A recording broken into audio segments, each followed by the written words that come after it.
magazine. Bref de maturité, Optimation magazine. La traçabilité de la sagesse, de l'intelligence. Bokundolia, Poigna Peya Maye, avec Félix Salon.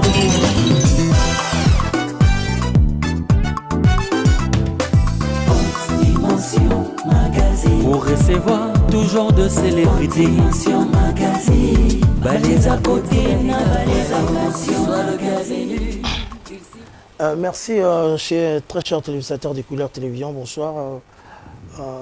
Bonjour, c'est par laquelle vous allez suivre cet entretien qui vient à peine de commencer. Excusez-nous pour ces petits retards, parce que vous connaissez très bien la technique. C'est une femme, hein, c'est une personne très capricieuse. Hein, donc, nous allons rattraper avec cette grande équipe qui mettait en combat. Là, je suis en train de voir à la prise de vie, donc qui a la réalisation même.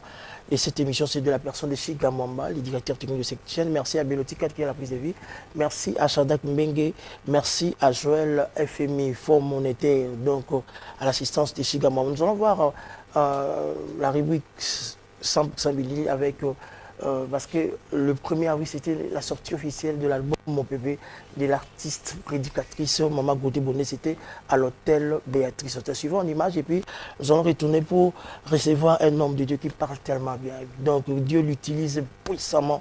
Vous connaissez très bien le révérend prophète Zil Doudou Motalimbo. Donc des retours sur haute dimension, hein, parce qu'il y a les câbles moi Calato, on a habité tout bonsoir. Moi, les à côté, les à quatre. Merci à mon frère et ami, Papi Béa. Suivons la pointe de presse qui était à l'hôtel Béatrice avec plusieurs journalistes et plusieurs invités qui étaient là-bas. C'était vraiment trop bien passé. Suivons l'image.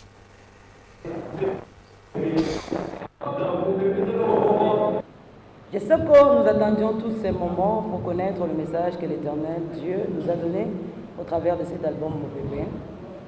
Certainement, vous vous êtes posé tant de questions au sujet de cette œuvre. Pourquoi Mon Bébé? Quel est le message caché? Elle veut encore nous dire quoi? Ce sont là autant de questions, d'interrogations auxquelles vous attendiez recevoir de nous une explication claire. Mon Bébé n'est pas une conception humaine, c'est l'inspiration de Dieu. Cet album a comme soubassement la Bible, et précisément dans Jean 3. Il est écrit, le vent souffle où il veut, et tu en entends le bruit, mais tu ne sais d'où il vient ni où il va. Nous avons le premier titre, Mon Bébé, et dans Mon Bébé, je crois que je viens d'expliquer, parce que c'est également le titre de notre album. Mon Bébé, pourquoi? Parce que je suis enfant de Dieu. Je crois que nous venons d'auditionner la chanson. On est en train de dire que Bisika na uti, Bisika na zokende, nzoto nanga eye bakali susute. La Bible dit que les désirs de la chair sont opposés à ceux de l'esprit. Celui qui est né de nouveau, en tout cas, devient ennemi de la chair. Alors, qui dit donc le 1er avril? 1er avril considéré comme le poisson d'avril, où les gens se permettent de mentir. Est-ce qu'il y a une signification directe par rapport à la sortie de cet album? Je crois que c'est ça ma question. Merci. Pourquoi le 1er avril? Les jours où le monde célèbre le mensonge. Je crois de prime abord, je dirais que nous sommes au bébé. Vous savez que, étant donné que nous sommes au bébé, le monde ne peut jamais nous maîtriser. Les diables et ses acolytes ne pourront jamais nous maîtriser, ça c'est un. Mais deuxièmement, c'est quelque chose que Dieu m'avait mis à cœur. C'est une date que l'Éternel m'avait mis à cœur, dans le but également de ramener son peuple à ne pas croire à tout ce que le monde propose. Tout simplement parce que l'on est mon bébé. Tout simplement parce que l'on est enfant de Dieu. Nous ne pouvons pas suivre le mouvement du monde. Alors voilà pourquoi on a cessé d'intituler ces jours « Jours de vérité ». Et j'ose croire que le diable l'a si bien senti parce qu'aujourd'hui vous allez remarquer pourquoi? Parce que mon bébé est venu ravager. Et ça permet de Ok, merci monsieur. Merci à chacun. Ma préoccupation c'est celle-ci. Parce que tout à l'heure, à ce moment où l'Éternel est entendu parler là, on était en train d'écouter une prédicatrice. L'artiste enseignant, ça fait tellement plaisir d'être en série à participer à cette conférence. La question, s'il vous plaît, de l'exposé que c'était quand et comment était venue l'inspiration de cet album Mon bébé. Pour la Soukissa, Maman Bodé Bondé, ni le Saki, regardez toujours même qui t'aime pas au Canada, et puis qu'on s'est le exact, fin de citation. Est-ce qu'on peut savoir qui l'a né le producteur de cet album? Il a plutôt posé la question de savoir comment, quand j'ai reçu cette inspiration. Ouais. Je crois que la source, c'est Dieu, on le sait, je suis enfant de Dieu. Mais les comment, je crois que pendant qu'on était en train de préparer cet album, on n'avait pas la chanson Mon bébé. Il n'y en avait pas. Et même le titre de l'album, on misait beaucoup plus sur Motema Boyaya. On avait tout fini.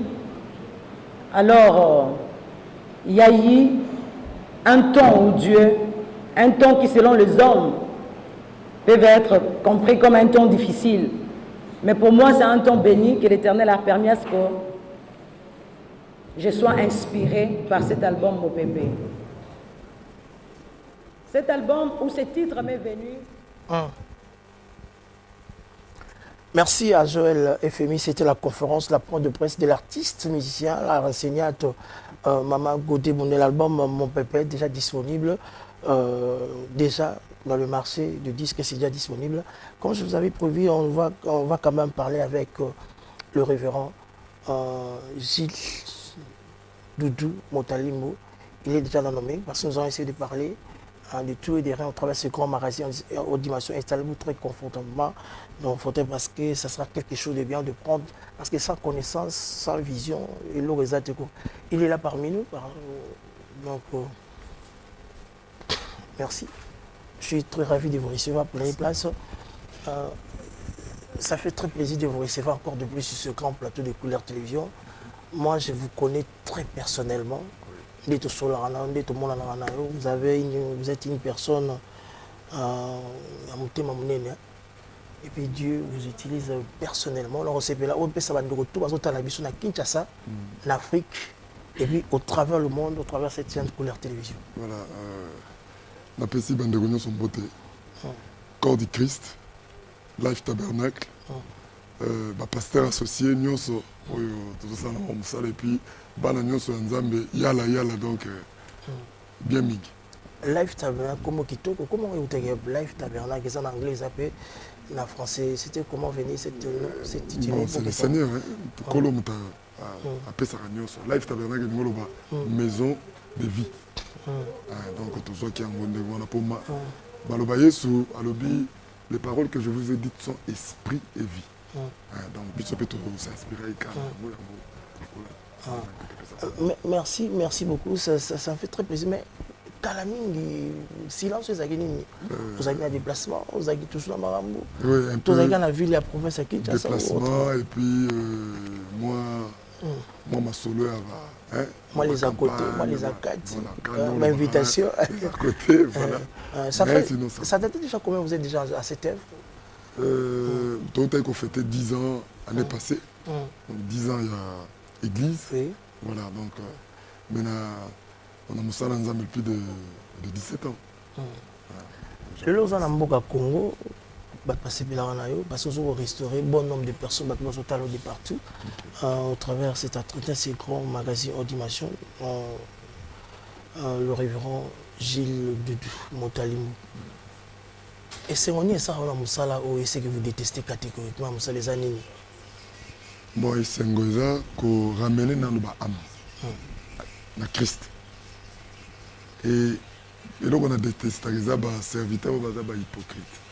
Hypocrite dans le sens, vous savez, ils ont le commissionnaire. Au moins, le lot, c'est l'ensemble, comme il fout. On va sceller, on va s'aimer, pourquoi? Parce que c'est un vrai commissionnaire. Ils n'ont pas reçu de vraies commissions. Parce que les commissionnaires, ils ont un pourcentage. Nous sommes au ministère. Nous sommes au ministère. Dans chaque âme, nous avons gagné. Nous avons est-ce que vous avez un prophète, un pasteur, un hypocrite? Parce que le lobby est un peu de zonga.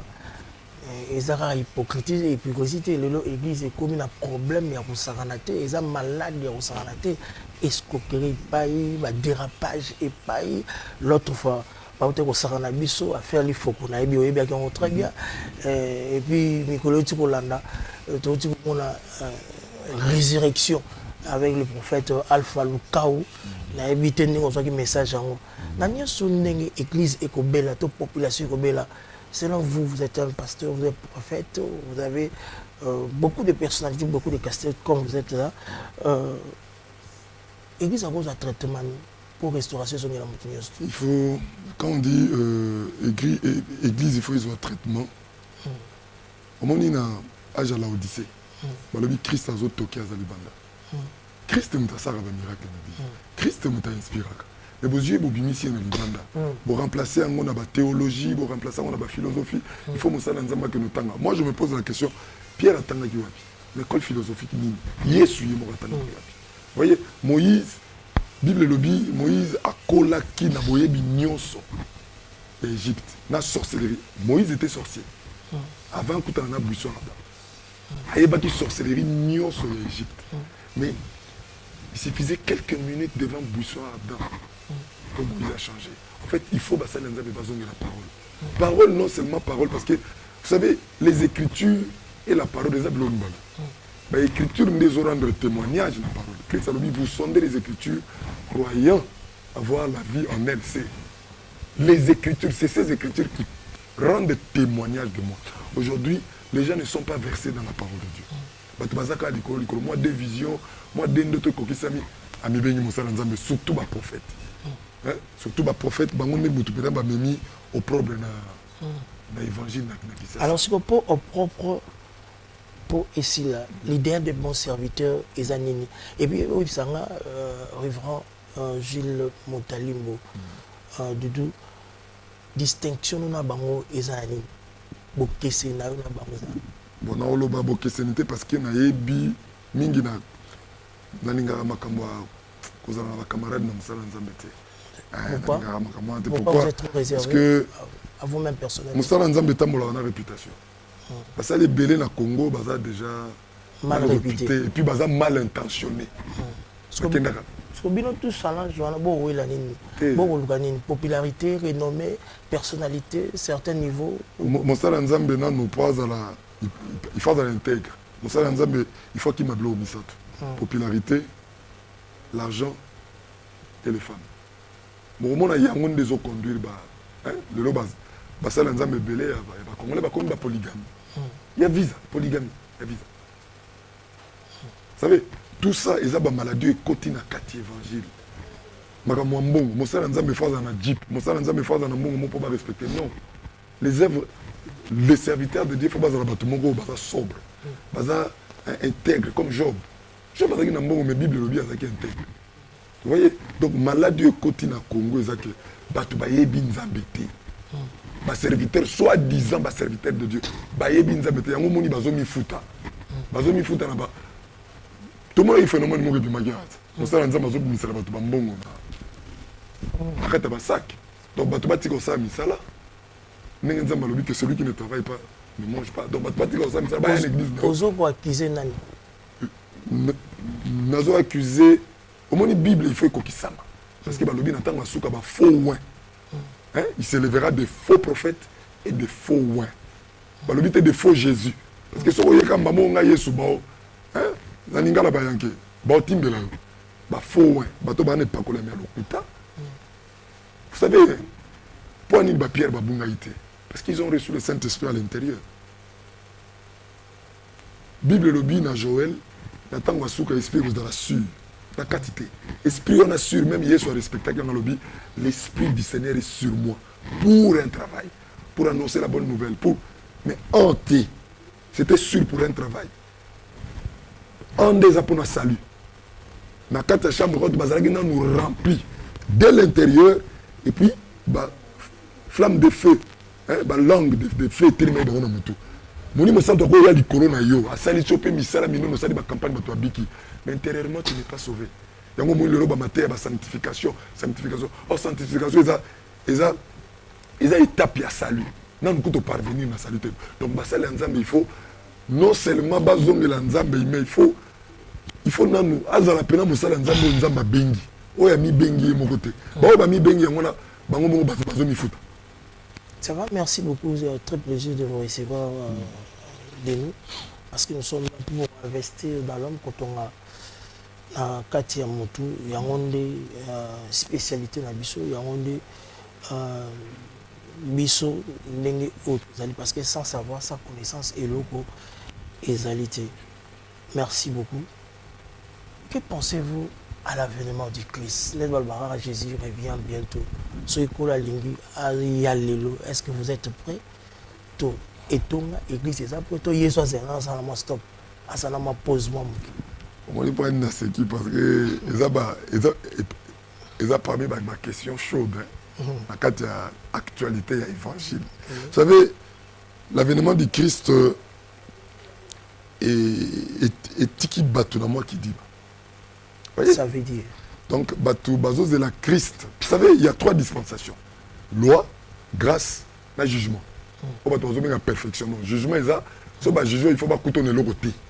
Pour Christ, il faut que tu épouses sans tache ni ride. Vous voyez? Jésus revient bientôt. Jésus revient. On peut remarquer chaque 2000 ans. Événement, on reçoit d'Adam, Tina Noé.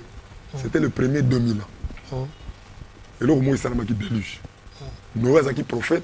À mon avis, il a purifié Mokili, na maï, déluge. De Noé à Christ, 2000 ans. Jean-Baptiste, à une révélation que Nzambazo a purifié Mokili, na makila ya Jésus-Christ. Maintenant, de Christ, 2000 ans, c'est quoi? C'est que Dieu va purifier. Paul a mon Pierre a mon akiango. Tu comme il a 2000 ans. Donc ça fait 6000 ans. Or, 6000 ans, ils ont chiffré à Moutou. L'homme a été créé le 6e jour. Maintenant, le 7e jour, c'est le repos de Dieu. Si on a une carte d'écriture, on a 7 âges. Il y a l'église. Âge Éphèse, Thyatire, Nîmes. Maintenant, Batubazo, c'est la Christ dans Nzoto Oyo. Or, Nzoto Oyo, et qu'on bicate, Nzoto est déjà condamné. Quand on a condamné Ango, dans Eden, tu es poussière, tu retourneras en poussière. C'était une condamnation, un jugement. Paul a dit que Salobi, la chair et le sang n'hériteront pas le royaume des cieux. Or, Christ est en bayo kanga lobi, bokonzilanga eza bokonza awate, eza bokonza likolo. Or, nzoto oyo et même mutumo na kati. Am. Okomona même na tabernacle, okomona ezalaki parvis lieu saint na lieu très saint. N'est-ce pas? Ce qu'on a lieu saint na parvis, mwindo ezalaki ko ngengisa parvis, ezalaki polisa mapa. Ce qu'on a eu là tout le monde, pour nous thème ma besoin aussi la télé ba congolais. Ils ont l'entreprise, ils ont la ninga, ils ont la petit peuple, tout semble là trop. Tout semble là qu'il y a une élection, ça doit président ici. Tout le président ici, mais les Congolais ont tourné la garde. Tout semble là qu'il y a tout le monde a marqué changer, marqué comment changer, mais tout le monde a Congolais ont changé, ils ont tiré la forme ni mot. Ce qu'on forme au Congolais au tika, ils ont la famille na biso, ils ont la entreprise na biso. Ils ont la carte na béton pour former, ils ont la dresser autrement quand même dans la restauration. Ouais. Tout ça nini, c'est la première question. Okay. Et puis dans la deuxième des choses, bateau ba mémora toujours makamba mabe. Et pas bateau ba célébrité. Et pas bateau sur modèle to guide morobo. Et puis modèle to guide wana azupe a baisser en obéissance.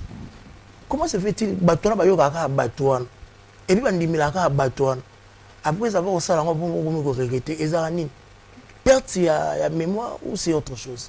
Bon. Moi on a sur la plateau parce que nous avons maillé les trous au temps la mboka belé. Donc moi on a juste connaissance exacte savoir exact ma base en santé. Et on doit quand même certaines choses qui ont dérangé peuple congolais. Ils ont dérangé quotidien, tout social, il y a des Congolais. Okay. Qu'est-ce qu'il faut? Ma besoin aussi, il y a des Congolais. Vous savez, il y a des Bosso dans le Bix, dans le Boka, dans le Busso. Vous savez, tout le monde est mingi. Personnellement, je suis bon pour le Congo. Je suis bon pour le Congo. Mais je suis bon pour le Congolais. Vous savez, il y a 17 pays du monde. Dans mon pays, il y a Nzala. nazala na Bamako, nazala na Niger, nazala na Bamboka oyo ya nzala. Bango nde faut basenga peut-être nzamba pambola mabele na bango. Biso toko sambela pona Congo, le Congo est riche. Biso faut sambela pona Congolais muté mabe. Pourquoi Congolais za muté mabe? Banda na soi-disant. Au moins nazolo ba soi-disant, basali nzambe. Parce qu'il y a des vrais serviteurs de Dieu et des opportunistes. Bah, soi-disant serviteurs de Dieu, nous sommes ma bezanine. Un appel T, appel ya solo. Donc, appel est à mon compassion à âme. Ça, c'est Dieu qui le produit. Et à mon tout beaucoup produit, non, que la moutonanga mao. Mais, quand tu as bambo comme ça, président de Bango Bazaba, tu as franc-maçon. Bah, franc-maçon minene. Bambo le roi de Libye. Yo assure que Kadhafi a zagi na moi loge na été. Mais mboka Libye zagi bien. Na ba Mali ba to azor crédit. Un fonctionnaire peut-être il y a deuxième classe azor crédit. Mutema mabe na mboka na société parce que batu ba s'improvise. Hein? Opportuniste. Improvisation. Voilà. Donc ami commis. Ma benga mi wanate. Mutona ozana mutema mala mute. Tribalisme côté ti na basali nzambe. Au moins na neti. Par exemple, na nzoto ekoya ka côté moko. Neti nga nzoto na ekoya côté bangala. Mais molimo na ngeza Yesu. Au moins bo mungala batu nyoso balandi na mwasi bangala. Muluba batu nyoso balandi o keneka ko luka pasteur moko la yamba. Au moins secrétaire déjà na moi aksa wana. Ya batu ngamu moko boy. Au moins pe maman azo me maman et papa. Donc, mouté maman béon pasteur a l'uni famille na ingi. Oh famille à pasteur. Il fait un ban en nyoso ensemble. Merci na bande retour azotala biso to zara biso oyo to sala se na moyo na mokili. Et ko futama na se na moyo na mokili. De Luxe Arlo, journaliste sans qui se sans goa sans mon âme sans moto. Je suis là pour tout le monde. Masala nzambe, politicien, pasteur, artiste, nous sommes là pour vous servir à investir dans vous quand on a la carte à faire restauration et puis ça me la montagne tout on a la manipulé on a la télécommandé il y a un bandeko on de partout tout lingana tout zala donc ils ont malam mingi lisanza mais mon abatunion sous na bandi ndeko na piska ça contredire ngati na makamula zoloba mais c'est ça qu'on condoléances à ma grande sœur propre biologiquement donc de la disparition de madame maman Flavie. Il y a un monde pour ma dimension parce que je suis éprouvé comme je suis là. Mais pour le travail, je suis venu pour vous servir quoi. Donc paix à votre âme, madame maman Flavie. Donc de retour famille Mobima, on va de partout. Nous sommes de cœur avec vous. Place sur vos amis et si quand ils ont explosé la minute dans le salon aussi, je termine là-bas, je pars dormir là-bas. Merci, ça fait très plaisir de vous recevoir sur ce grand plateau des Couleurs Télévision. Et bon, le score, la minute, on a tenu entre-temps Joël FMI, Fonds monétaire, après les mots, 100% de tout à la paix, place aux exercices, ministère en haut. Donc, Bandéronie, c'est à Brazzaville, là. Donc, je suis déjà à Kinshasa. Bon, moi, j'ai une image de ça à Brazzaville. Bon, moi, j'ai un spectacle à danger de ça à Brazzaville. La bandit, tant qu'on attaque, on monte au propre, là, nous allons vous présenter ça, tout ça là on a Brazza, tout ça là la pointe donc car après on vous présenter ça, ndeko il aurait bon ezati ba image tout et ça correct comme à Kinshasa. Ndeko na ngai le leçon a tenu révérend Gilles Doudou Motalim. La comprenante témoignage ne changera ça toujours même. Qu'est-ce que vous faites pour gagner plus au sein que témoignage de changer et ça là tout quand on a maramoto on va pasteur me société ba révérend me société mais il y a ça quand même un peu moins différent. Et puis, on a un deuxième volet où il s'agit de de retour à Zotala. Sur l'équipe dans cette soirée, ce soir, dans ce grand Brésil, haute dimension, vous avez besoin de messages comme la nana, et puis, le message, c'est un nini, mouta comprendre, ni tout arrive aussi, ma nini, et l'écho, tout ça. Bon, en fait, pas bien clair. Mais le koyo, toi, c'est un maramanzo tout. Moni Moïse, a signé une zabe, l'accent gloire nayo. Moïse a dit ma gloire mais nzamba yebisi mutako mona elongi na ngate bonga bika mais na olakisa o mukongo na ngai Moïse amona mukongo nzambe mais nzamba va za okende quelque part omoni na minute oyo soko na message moko mutu nyoso yambi yango za faux serviteur je pèse mes mots vous avez battu mambo zolo ils ont les canaux TV donc vous bangate te mambo zolo na minute soki bato nyonso bayambi yo oza faux serviteur il faut bato barejeter parce que un vrai message il faut nano barejeter yango omona même Joseph barejetaki na message na ye c'est un accomplissement nde bato bayekolo Moïse amona nzambe na mokongo mais nzambe aokende abana okende message ya Moïse ezalaki nini ke nzambe aopasola bamai aokoma mutu namonaki ye na forme ya mokongo ya mutu aokoma mutu na Palestine esika tokokende nango akondimaka nzambe wana Jéhovah Moïse abi mon message c'est ça esika bokende na Palestine na Cana bokono okutana na nzambe apasoli mai na nzoto bolia na ye babi jamais mais c'est vrai parce que le Jéhovah de l'Ancien Testament c'est le Jésus dans le Nouveau Testament et le Jésus du Nouveau Testament c'est le Saint-Esprit de nos jours qui l'épouse. Merci beaucoup. Ga secret nangeza wana donc na fanda na parole. On comprend ngate, na on comprend que benga il peut comprendre parole tchama na ngate. Tout le monde n'est pas appelé à comprendre. Mais Marmolobé c'est terrible. Tout le monde n'est pas appelé. Marmolobé c'est terrible. Et tout est ce message sur le PC, mieux ça va comprendre. Pas du tout. Les gens ne comprenaient pas Jésus. Tout le monde pharisien. Donc, pour vous comprendre que vous êtes un vrai idéal. Il faut on a taillé à comparer à mon écriture, à comparer à mon parole, la révélation. Vous savez, il y a beaucoup de gens qui ont la parole, mais qui n'ont pas la révélation de la parole. Merci, nous allons retourner à côté de la juste à une minute, à moi quelques secondes. Tout à l'heure, nous s'exercer ça. Et puis, nous allons s'exercer dans la 4e émission live tabernacle. Ça sera quelque chose de bien avant de retour à la vision. Merci à Belotikat qui est à la coordination de cette émission. Tous à Bisso, toi, à Batou. Nous allons voir ce que Joël Mouk va nous proposer et puis on sait juste après pour la continuité. Et puis nous allons citer tout à l'heure là pour la conclusion de cette émission. Haute dimension, preuve de maturité. 390 vitesses. Mboka Congo, suivant l'image. La vérité est cachée dans la parole. Et si vous êtes une vérité, alors vous étiez déjà dans la parole. Avant même que le monde n'existe, vous étiez déjà. Amen. Et qu'est-ce que c'est une réalité? Une réalité, c'est quelque chose qui est. Amen. Qui est mais qui n'est pas une vérité. Je vais aller plus loin. Vous allez entrer dans la chose. La Bible dit. Remettez-moi le.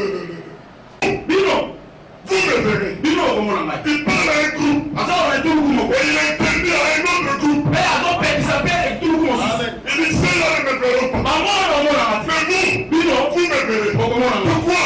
Je vis. Vous aussi vous vivez. Alors vous avez la même vie que moi. Si tu peux le voir, Dieu c'est ceux qui ont la vie. Si vous n'avez pas la vie, vous ne pouvez pas le voir. C'est ce qu'il dit ici.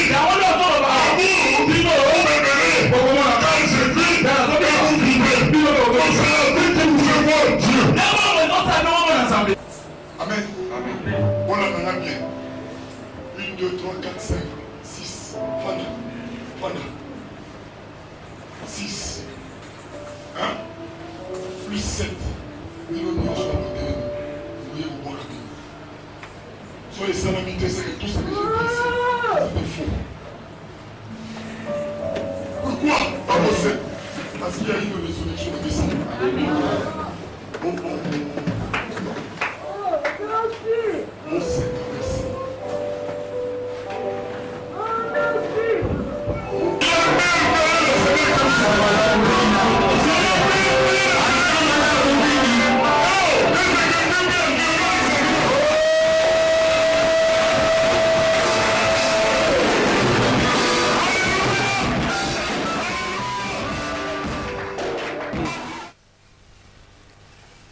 Merci. Moi, toujours mon appel image, bien illustration, là-bas, mais sur l'image. Mukolango mbula et bébé ça qui m'a cassé mukolon. Na bandi tout la population de yaki. So mbula té c'est que ton na ka osala té. Mais mbula bêta qui bah l'église bêta qui belle banzadi mais on a vu quand même des personnes. Mais en fait on laisse ça non nini. Ouais bon on a la confiance la life faisait makambo alimete peli. Ça veut dire donc alimete peli donc eraté te epoli mai te eza limete ya sika eza makambo oyi omoni ya makambo te lobi te topesi mpe mpo sikoyo tozokɔta mpena na makambo yango tozokɔta ne ka tosolaki te ndenge olobaka na baleza côté na baleza kati voilà ndenge tosolaki donc sikoyo tozokɔta biso eza te ko en fait omoni babiloko ezalaka bato baye te nzambe akosala na ndenge na ye te oyebi so okende okepa baindien indien mosusu akobengisa bato abengisi bino bato abileo na okomi kata motu na okufa te aodemontre bino puissance ya banzambe na ye so oye na life malade oya nango obika situation oya nango ozwa restauration eza te yaka lobi te toi sur na nzambe na biso donc eza te ke nzambe akosala na ndenge na ye na volonté na ye te nga atamboli na mboka bapaya namoni endi akati motu asimbi boye azongisi motu na ye wana soki eza biloko ya mike na life ya biloko ya mike na life nde eza na basi bakota échographie te nzambe alobelaka bango mwasi to mobali na comportement ya mwana ndenge akozala c'est comme ça compliqué quoi. Merci beaucoup, merci le révérend Gilles Dudu Motalimo au travers de ce grand magazine d'animation preuve de maturité. La base de ma maison, on a essayé de battre au talent, on s'est fait test, pas au monde, pas consultation, pas en coloyer. Au travers de cet entretien, ce grand magazine d'animation, parce que couleur télévision, au dimat, dans les on s'en a été. On a réseaux sociaux Tozali, Couleur TV, DRC Congo, partout, on a TNT, Tozana 030, Anal 030, Tozana Boussat. Message de groupe, ça va de Komoro, sur par Moto Moro, à Bongi, c'est Lika, espoir, les amis sous-sautés. Net, je non, on passait la première session, à distinguer danger ingénieur dans le ciment, on s'en m'a FMI, des fois, tu es donc blague, on a dit mon image. Ogolo bala woni moto abungisa histoire azongisa histoire na ye parce que na mona ndeko langa papi beya ndé na yebela ki moi les akana les alelo c'est très différent qui nous assiste ça me fait très plaisir c'est vraiment bien solo voilà secret il y a live tabernacle secret munene en fait bato babungisi irrétable bato babungisi likia na oloba na bango lokola moto azaki na 38 ans maladie azaki so na likia te moto obwaki na mai aza te mais du coup baozela ange akoya na mai mpo mai ningana en fait bato baza komona ange te bato baza komona ke ange akiti na mouvement ya mai so mai ninga babeka ange aza na kati moto aliboso akobwaka makuna quelle que soit maladie na ye il faut azwa lobiko soki moto wana asala 38 ans soki alinga koya moto mosu akoyaki soki alinga koya moto moko akoyaka déjà sikoyo amoni moto moko ayoyebisa ye olingi obika abandi opesa baexplication nazalaka awa soki alinga koya moto wana simba ye te donc ange aza okita na mai akoma ye sikoyo nzoto ezali sikoyo Dieu fait chair Yesu Christ alobi na ye prends ton lit marche aimpozaki ye loboko te atiaki ye mouchoir te parole parler tokomi na temps ya parole parler toaso na temps te yo sopa mafuta sopa mai mungwa ndoki aliaka mungwa te yo basambeli mungwa oki obwaka yango mpo ndoki akota na ndako te auta kolia mungwa ava ya koluka yo mungwa eza na kati ya nzoto ya ndoki oyo yo sambeli obwaki wana yosali eloko te oyo te mai moko basambelaki osopango na liboso ya ndako ndoki akatisa koseya aketi poto ake aloki na mai oyo obwaki ya molangi wana donc mpona oloba kaka ke tokomi na ntango oyo mutu ifo ayeba nzambe oyo aoteya toaso na ntango ya baimposition de main te so église boza 1000 personnes okoimpose bango maboko okoka so bayeli yo 1000 malades okokoimpose bango maboko non toa na ntango ya parole parler Jésus a dit à cet homme prends ton lit et marche. Merci, merci Ndeko, merci à Chardak Mbeke.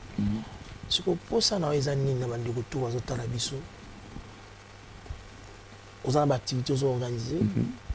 Nous avons le jour à venir, la Live Tabernacle. Et puis Live Tabernacle, adresse dans les arbres. Bon, nous avons préparé la semaine de Pâques. Nous avons préparé thème moko dans sa croisade de mon église, le 3 mondes, le mystère de 3 mondes.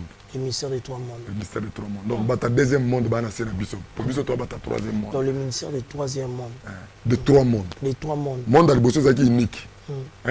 C'est yango moko. Il fallait mouler bêta pour et cabonner comme un continent. Kaleb, donc il est yango moko. Afrique ezalaki te, Europe ezalaki te. Mai tant déligé, na ba mai abi mon ande kabolaki.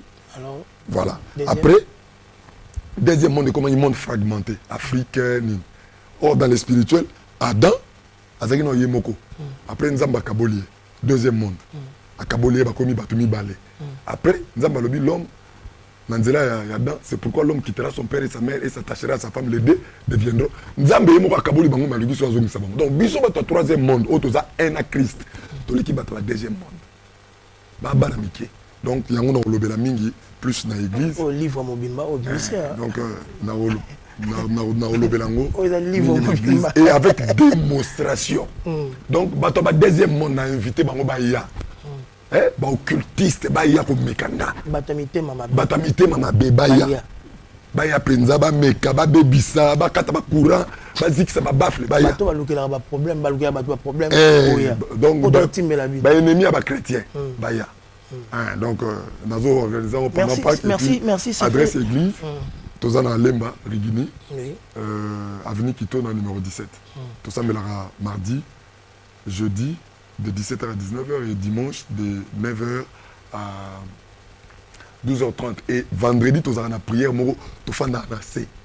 Donc, au fond, dans la C, il y a un problème. Tant tellement, et ben, 12h, 18h. Il faut y avoir au monde. Il y a ma prophétie, il y a ma discernement de pensée.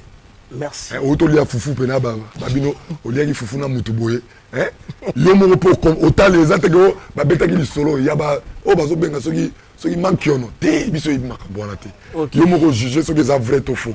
Merci beaucoup. Respect aux serviteurs de Dieu, nous devons de partout. Respecter amour à la réciproque, amour à la tricité, les actrices affermies. Et on a des recommandations à Bissou. Promettre que aucun maïsou na TVT. Promettre que ce que zongue, ce que makamano en eau sala. Espace makamano mususu parce que c'est très important. Amozo loba bat mususu. Bana ya life tabernacle bazo bénéficier dans notre. Mais ça peut propager, ça peut épanouir. Et pour l'épanouissement, il y a fidèles au bayo kabalanda rapé. Et ça peut biso moko pour babilo mususu. On va mettre maman lobe fongoli na maman esprit na ko maman la miska mine. Yesu ni baleti. Donc, est-ce que maman a compris maman parce que beaucoup de choses connaissance exactement connaissance c'est vrai ça biso to yebi place nza malokoti biso to yebi place to uta utaka de luxe lomba sur 3 fois en face empoisonnement 5 fois mais je suis toujours vivant comme je suis biso to kota lola makolo pour to yebi lokote vous savez maman bête. C'était vraiment un grand privilège et un honneur de vous recevoir sur ce grand plateau de Couleurs Télévision. Bonne chance à vous. Merci. Félicitations et bravo parce que vous êtes très idéal. Témoignage de Robé Baté, le roi Baté Moussoussou. Né Baté Moussoussou, on sait la makamou vraiment. Dans Robé, c'est un des retours à Lemba, Salon, Rigini. Partout où vous êtes, même après sa vie, si vous venez ici à Kinshasa, adresse c'est ça, on a Lemba Rigini, qui tourne numéro 17, église c'est ça, Life. Tabernacle. La bande d'ici là, pour remonter la TV, la chaîne Libélé, pour remonter dans les réseaux sociaux, pour propager toujours le message. Il y a Oyozali, il y a Oyozali, afin que vous partagez. Il y a Yebi Onazali. Il y a vraiment Yebi Onazali. Le Roland de Konanga, le révérend Gilles Doudou, Motali Mobokia, le Kondé Fabé Kato, Ami Yebi Onazali, Ndeko Papi Beyan, Ndeko Shigamamba, Ndeko Beloti Kadi. Pourquoi pas Piscas, tout dans la vie. En résumé, qu'est-ce qu'on peut retenir de vous, tout si mani n'a pas quoi aller là? Tu vas voir temps. Il y a un Nzambe na bosolo. Donc les cas mon sala Nzambe moko abimi allez batu ba welele. Et bela ba retard na ba silence aux agis na. Na bimi siko. Au rattrapant. Siko na bimi. Je vous promets déjà dans 2 semaines nous allons pour nous le makamoko ya kilo peo itali mboka. Ministère des 3 mondes. Les mystères de 3 mondes. Donc vous savez ça va bosser dans le livre là ngoti. To sala donc to comme. Merci beaucoup. Mbote la bande de retour dans la de partout à Kinshasa Brazzaville. La bande to tellement la vraiment c'était vraiment un honneur de vous recevoir sur ce grand plateau de Couleurs Télévision. Merci beaucoup. Et ça mbote la bande de retour en Australie, voilà en Afrique, en Zimbabwe. Napesi mbote na madame Nana. Madame mon épouse spécial one. Mogo. Spécial one. OK, non, c'est trop. Mais c'est mal. OK. Madame, ok? Madame Rachel Mogo, Naba Mapassa, parce que na tata Mapassa. Père doublé, Maman Rachel Mogo.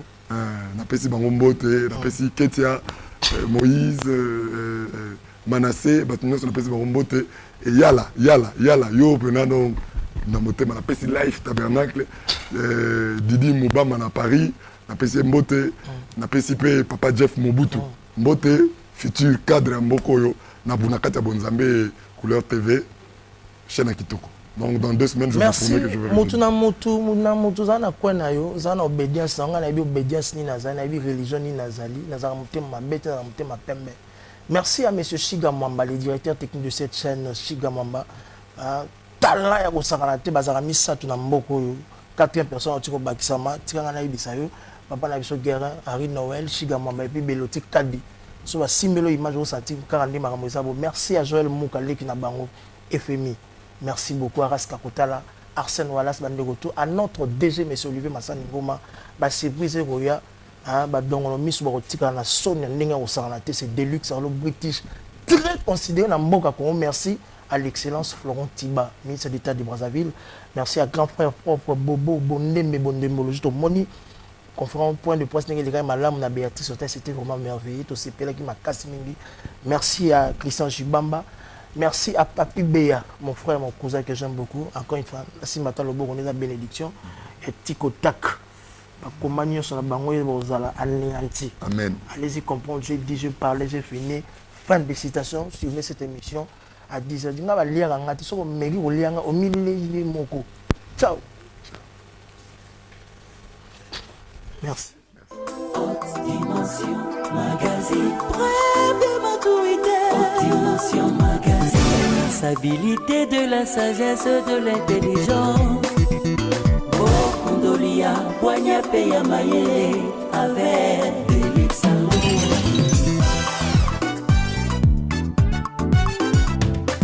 Haute Dimension Magazine, pour recevoir toujours de célébrités. Haute Dimension Magazine, balais à côté, na balais à Kassi, soit le bienvenu.